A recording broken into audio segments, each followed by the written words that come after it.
The sports page with the Orlando Sentinel and FM 96.9 The Game's Mike the Bulldog Bianchi. On JRR. All right, Bulldog Sports page brought to you by Taco Bob's pre-Father's Day gathering coming up Saturday evening. What do you got happening, Taco? Wojo's in St. Cloud. Everybody's getting the word out there. I'm going to be out 6 to 8 on Saturday. Normally we do these Sunday Fun Days, dog.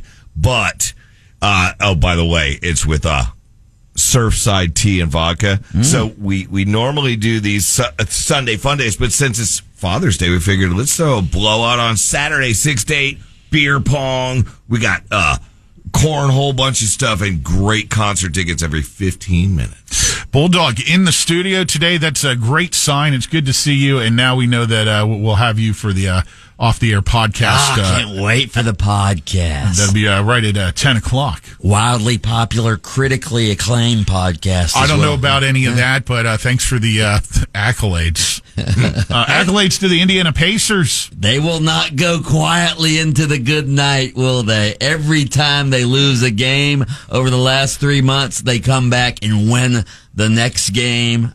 Even in the finals, even against a huge favorite like the Oklahoma City Thunder, they win last night. Who led them? It wasn't Tyrese Halliburton. It wasn't Siakam. It was Benedict Mathurin coming off the bench. 27 points off the bench for him. And they win the game 116 to 107. Here's a little stat for you. All right. Is this the 2-1 stat? Huh? Is this the 2-1 stat? I know. Well, I've got two. That's one of them, but I have two stats. The Thunder were 61-2 when leading going into the fourth quarter during the regular season. They're 1-2 in this series when leading in the fourth quarter. So the Pacers obviously resilient. They don't die. And the other one was history says that the Pacers are now in control of this series. 41 previous NBA finals were tied at 1 game apiece. The team that wins game 3 goes on to win the series 80.5% of the time. So I tell you what, they shut down Shea Alexander last night. Oh, yeah. The Pacers played. I mean, everybody talks about Oklahoma City's defense. Pacers' defense last night was out of this world. And who was in the building? Caitlin Clark in the building last night. I saw her. Hey, and they're home again for the next game coming up. That's right, home again.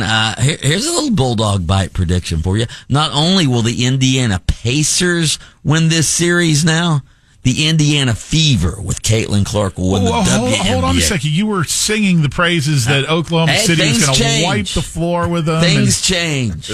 The gentleman's sweep has left, I guess?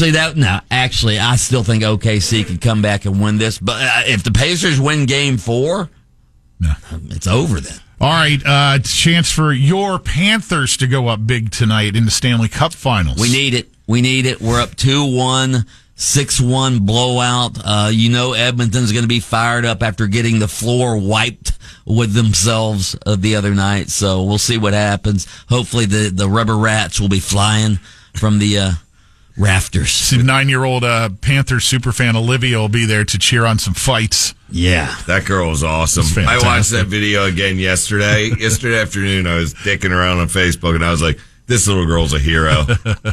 I have seen so many stories, and obviously because the rat throwing the rubber rats from the fans. I've seen so many stories on the rats over the last few days. Yeah. Man, I haven't seen so much talk about rats in South Florida since Jimmy Butler left town. Man. He's been holding that one, Pat. I thought you were going to say when Rat and Motley Crue rocked the old Hollywood Sportatorium. You guys are ratting down, man. Rat and roll. I want to see more ketchup packets attached. That was classic. That was fantastic. All right, U.S. Open teeing off. Who do we got? Well, Who do we? Yeah, are you going to pick the chef again? He's been my golfer since the get-go. Ever since Tiger kind of, took the back seat to relax and semi-retire. Who's that amateur kid who shot that insane couple of rounds to qualify? I saw that little while ago. I don't know. He set a course record somewhere and shot like. Are you picking him? No, I'm just curious to see. It seems like maybe the first and second round. Sometimes you'll see a one-off amateur hang around a little bit and then fade off. Can the meathead play in this one? I think so, Oh, right? of course. Yeah, the Meathead's one of the betting favorites. Is that who you're going with, Pat? Who you betting on? Tom Watson's not in it, is he? Shut up. No, but you know what? I'm going to go off the board here. You're doing Oberg, aren't you? I'm not going Oberg. I'm not going any of the favorites. This could be Phil Mickelson's last U.S. Open, 54 years old. This could be the story of one of the greatest stories in golf history. I'm going Lefty. Oh, Wow. Lefty. Okay, Pat, who do you I'd have? stick with the Meathead. Meathead. Bryson DeChambeau. Well, I mean, that's not a bad guess, to be honest with you. All right, I have them all written down. You guys are my witnesses. By the way, I was reading a story in the Associated Press yesterday.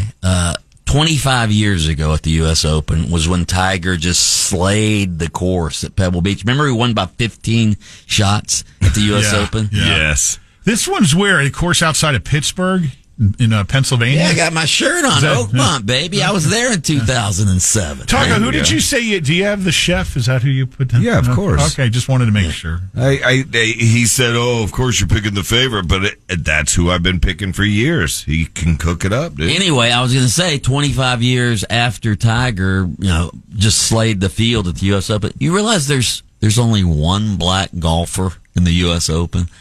Remember what back then everybody thought, hey, Tiger's on the tour, it's just going to open up the golf to more black golfers? Hasn't happened. Yeah, I'm trying now that I'm thinking about it. Hasn't happened. Yeah. Just didn't really have an effect.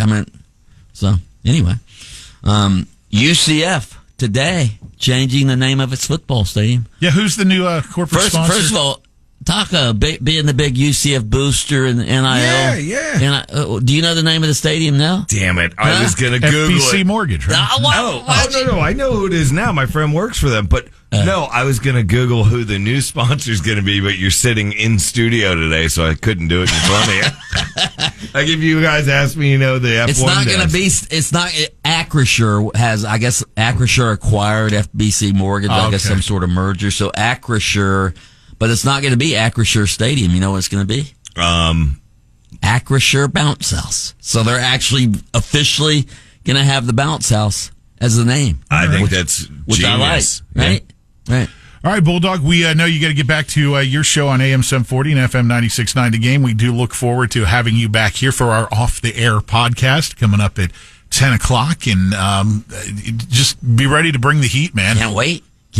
By the way, no birthdays today, but a rest in peace to the Beach Boys visionary, Brian Wilson. Linton Top.